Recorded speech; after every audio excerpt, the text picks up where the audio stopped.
мен әр қайсыларына өзімнің жүрек жылуымды бергім келеді.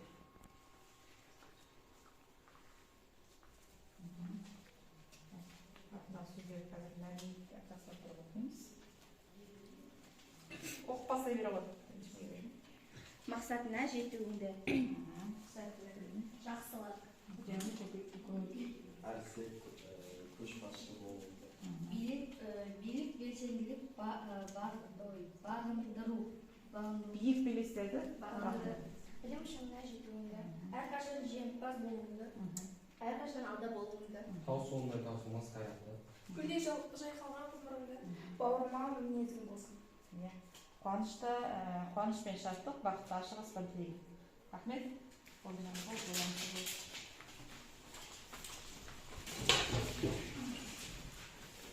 Бүгінгі сабағымыздың тақырыбы алгебралық бөлшектерге амалдар қолдану. Оқу мақсаты алгебралық бөлшектерді қосу және азайтуды орындау. Сабақ мақсатын сөйлейтін, ортақ бөлімге келтіру және алгебралық бөлшектерді қосып азайту. Яғни қазір біз сабағымызда міндетті түрде бағалау жүру керек. Сондықтан сендерге калькулятор тапсырайын. Яғни осы калькулятор арқылы бағамызды не істеп отырамыз? Әрбір орындаған тапсырмамыз бойынша жылыстық бағалап отырамыз. Әрбір өзін бағалау. Соңынан кейін менің бағалауым болады.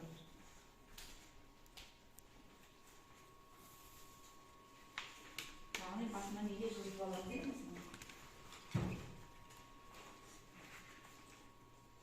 Яғни бізге көгершіннен хат келді. Көгершін дегеніміз туралы жай ғана кішкене хабарлама беріп кетейін.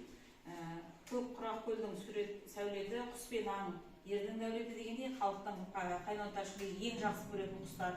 Яғни пайдасы болмаса зияны жоқ. Бұл бір тіршілік иелерін құрметтеген адамзат баласы бағзы замандарда құстарды жақсылықтың нышанына бағалаған. Мәселен, дана қазақ ақылы махаббаттың, қарлығашты мейірімдіктің, бүркітті ержүректің нышаны ретінде қараған. Осындай құстардың бірі әрі бірегейі біздің балалық шағымыздың танымалы әннің қаһарманы көгершін құсы. Көгершін көп халықтарда бейбітшіліктің белгісі. Ол жер бетінде тыныштық пен береке әкелетін құс деп саналады. Яғни көгершін бейбітшілік құсы деп аталады. Кәне бәріміз бірге айтып көрейікші. Осы әнді, иә? Ақ көгершін, көгершін, қол қанат құс сен едің, бар кезің қайт ел үшін, кең дүниенің көлемін. Яғни бұл ән Ахмет Жұбанов атамыздың өлеңі барлығымыз үшін көгершін құсы бейбітшілік пен достықтың символы іспеттес болып кеткен. Енді олай болса бізге бірінші келген хат аяқталмаған сөйлем деп аталады. Яғни әрбір дұрыс жауапқа 1 балдан береміз. Яғни бізде берілген бірінші келген бірде, яғни кәдімгідей хат бар. Хаттарға жауап.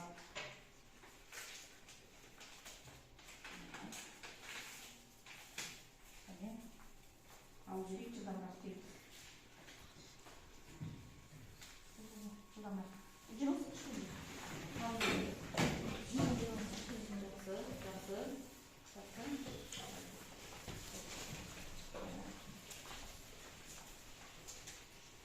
Балалар қайталап болғанша, яғни үй тапсырмасын толығымызбен орындап, дәптерлерін ашып қойыңдар, содан қарап шығайын үй тапсырмасын.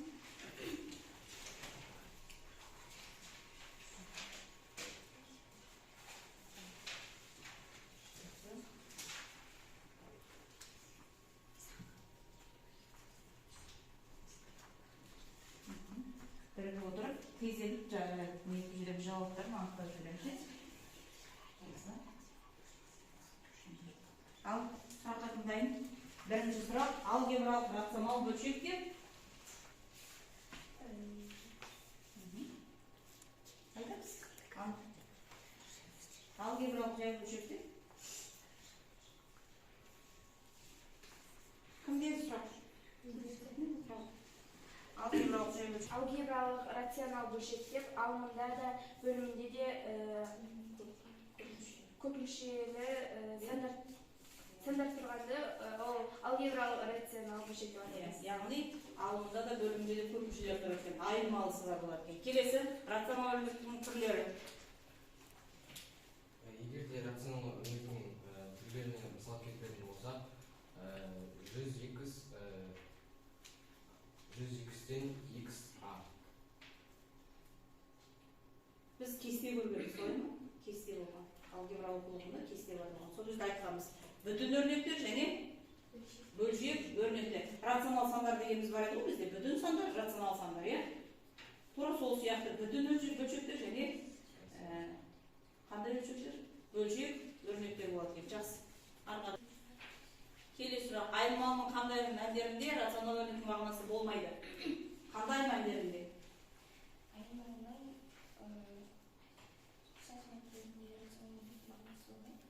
Ұқсас па? Жоқ әлде бөлімінде ма? Бөлімін нөлге айналдырмайтын жағдайда ма? Бөлімі нөл түріндегі рационал өрнектің мағынасы болмайды. Не болған сендерге? Нөлден ережет болмақсыздар ма? Яғни қандай мағынасында болмайды екен? Айнымалының бөлімі нөлге айналатын жағдайда онда өрнегіміздің, яғни бөлшек өрнектің несі болмайды? Мағынасы болмайды. Арғай, келесі сұрақ. Бөлімдері бірдей рационал бөлшектерін азайту ережесі. Бөлімін өзгеріссіз қалдырып, алымдарын азайтып, алымына жазамыз. Алымда жазамыз. Қосу ережесі қалай екен? Бөлімін Жоқ, қарай Бөлімі бірдей рационал бөлшектерді қосу ережесі, олардың бөлімдерін сол қалпы қалдырып, алымдарын қосу. Алымдарын қосып қайда жазамыз? Алымына жазамыз. Жақсы. Ал бөлімдері әртүрлі рационал бөлшектерді қосу азайту үшін не істейміз? бөлімдері әртүрлі рационал бөлшектерді қосу және азайту үшін толықтырып аламыз.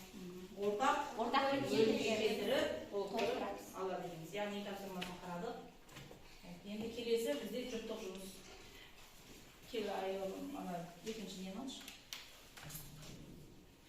Яғни бұл тапсырмада ақиқат жалған. Яғни мынандай кесте беріледі. Яғни ақиқат болған жерге қосу қоямыз, жалған болған жеріне минус белгісін қоямыз, яғни азайтуды.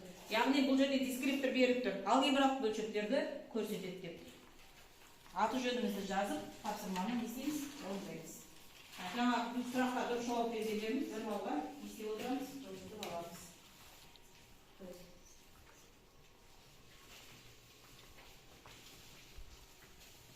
Аты жөнімізді жазып.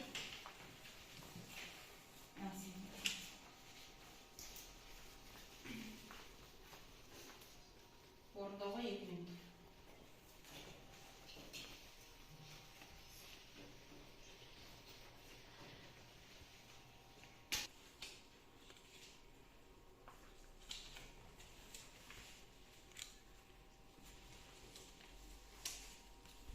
Қазір бізге келуіміз керек.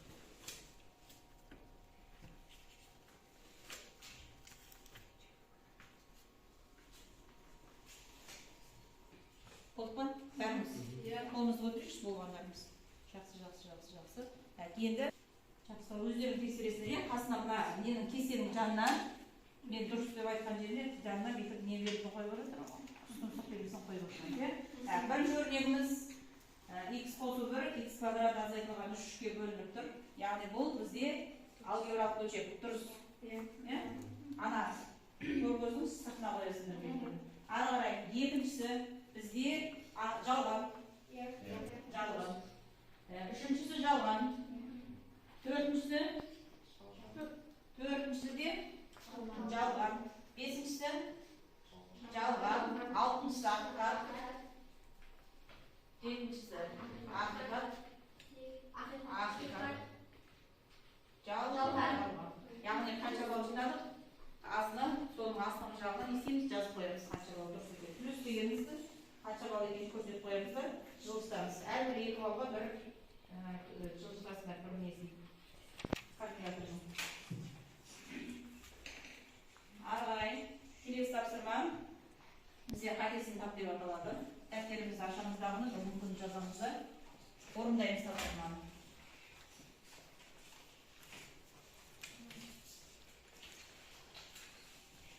Қатесін тап.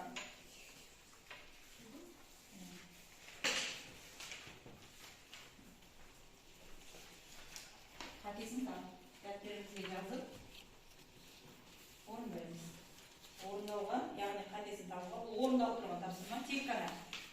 көзбен жүгірту арқылы тез дәптерімізге жазып отырып, қатесі қай жерде екенін анықтаймыз. Жылдамырақ балалар. Бірінші тапсырмада қай жерде қате бар? Тағы да жүзден басқа тағы да. Жақсы аяғымыз. Бірінші тапсырмада 4-те қате бар. 4-те?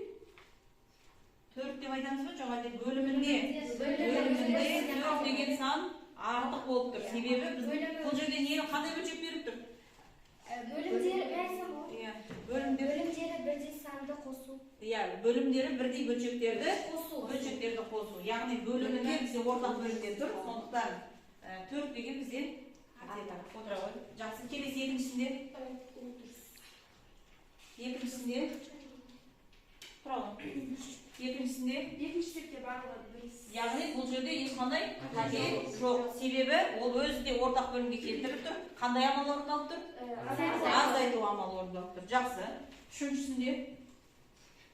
Үшіншісінде жылдамырақ балалар.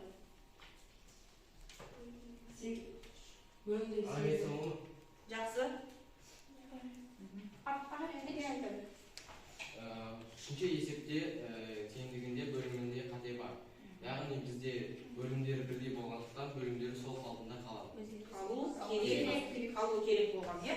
Сол қалпында неше бөлек қалу керек болған. Яғни бөлімдегі отыр. Рифқат бөліміндегі қатесі қайсы бізде?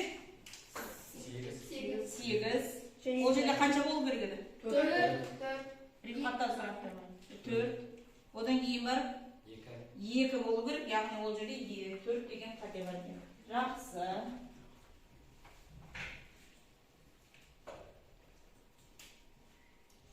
Енді біздер тапсырмаларымызды орындау үшін ең алдымен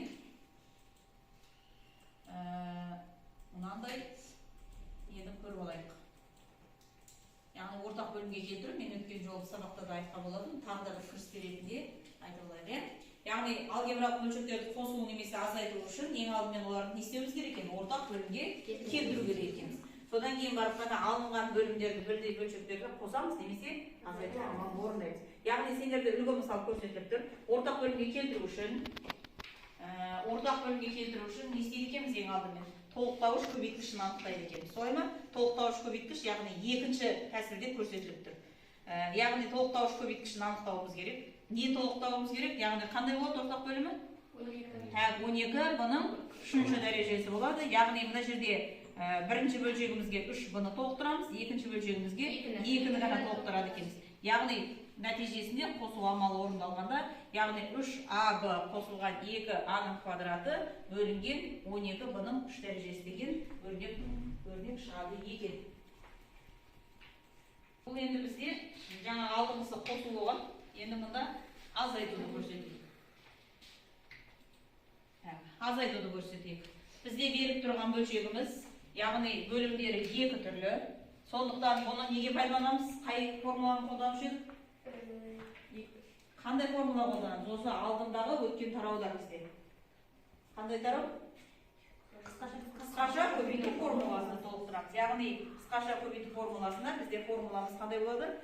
Яғни 2 өрнектің қосындысы мен 2 өрнектің айырымы неге тең?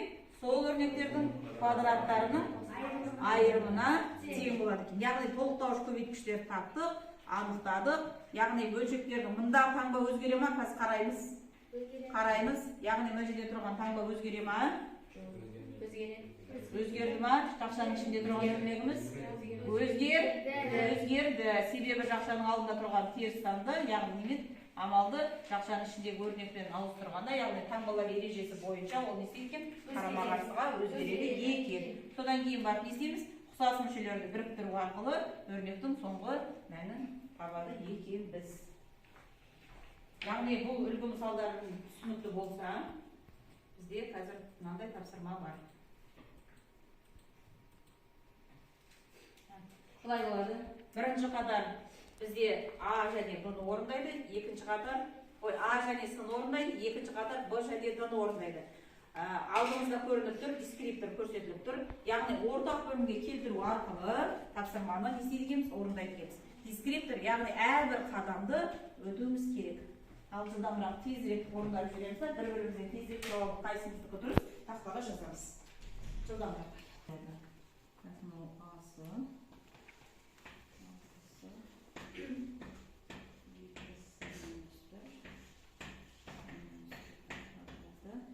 Яғни тағы да бір ескеретін жайы бар, иә?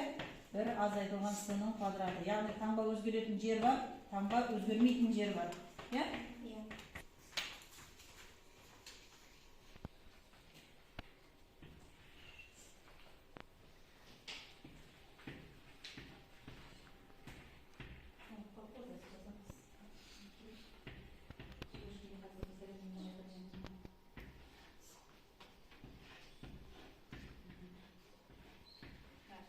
Бірінші қатар неге отырмыз? Концентрация.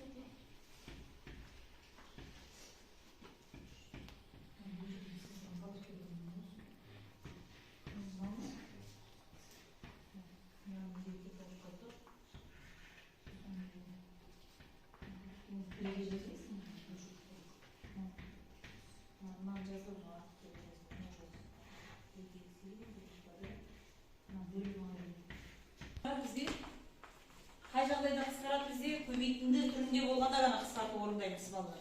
Соны естерінен шығармаңдар. Келеміз. Бірінші қатардың балалары. Біздің ортақ бөліміміз қандай? X, Y. Солай ма? X, Y. Ортақ бөліміміз.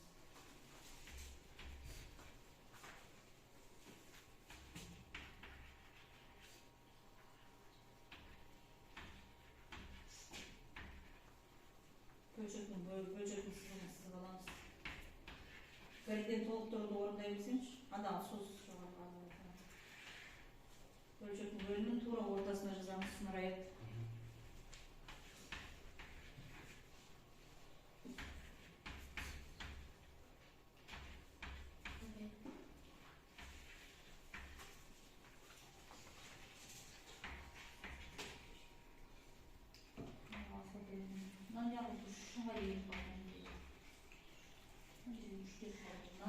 Қосуға толықтырасың да жерін түрге келтіріп, қосу амалын орындадық.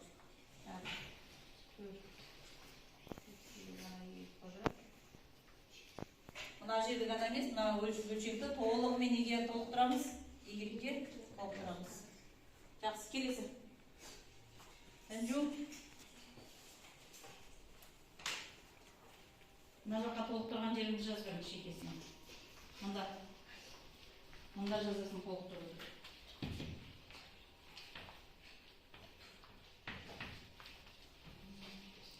Мына жерге толықтырамыз.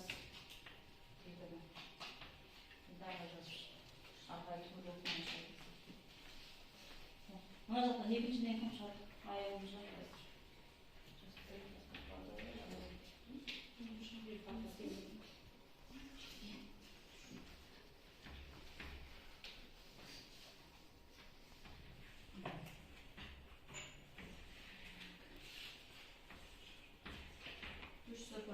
Квадрат кетіп қалады. Үш артысынан сізге екі артысы болады. А квадрат, плюс А квадрат. Екі артысы болады. Артысының қайда болады? Неғып екі рет артысы жазылады?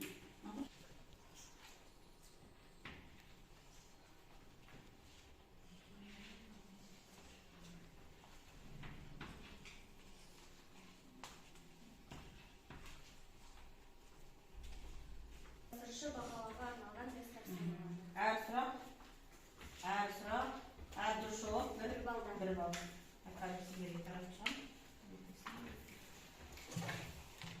Аты жөнімізді жазып, тест тапсырмасын орындап жүреміз.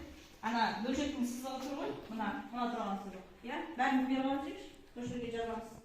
Соңғы жауабы бәрі. Жүре ме? Сосын кейін жауаптарын тексереміз. Аяғымыз жазған есебін тәптерімізге орындауғаныз. Жазып оламыз деймін.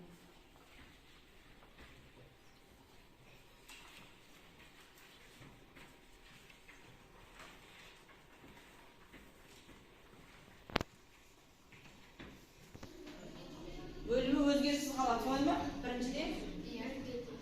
Сосын осы тұрған жеріне не істеп жүреміз? Азайтатын азайтып, қосатын жерін қосып жүреміз. Сонда жерге тек қана нақты жауабын ғана жазамыз. Ауызша есептегіш. Бұл жерде есептіктер жауабы. Жауабы міне тексереміз, бір-бірімізге жұмысымызды ауыстырамыз, тексереміз. Сосын балдарымызды жылжытамыз, калькулятор арқылы. Балымызды жылжытамыз. Қанша болатын? Болдық па? Болдық па? Өзімізді бағаладық па? Енді қолдарына жаңа стикер бердім, солай ма? Нені білдім, нені үйрендім, нені толық түсінбедім, немен жұмысын жалғастыруым қажет. Стикерге тиесіз бір ауыз сөзден жазамыздағыны мұнда кейіпкерге қайтадан қайтарамыз көгершінімізге. Көгершінге қайта қайтарамыз. Орындаған тапсырмаларымыз бойынша. Үйге тапсырма көрсетіп тұр. Жылдамырақ балалар орындап жібереміз, сосын өзімізді бағалаған жерімізді айтайық. Қаншаға бағаладық өзіміз.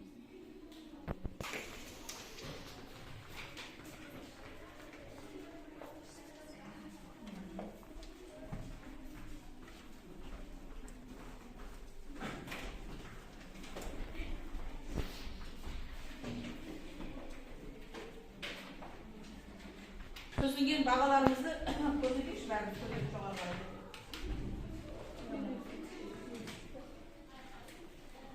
Бағаларымызды жоғарырақ көтереміз. Қанша? Нұрсила 6 балл, Оралбек өзін 6 балл бағалапты. Кім қанша? 8. Нұраят? Мен көрмей тұрмын, атап жүрші өзім. 7. 8. Ары қарай? 8, сенші? 6, 8, 6.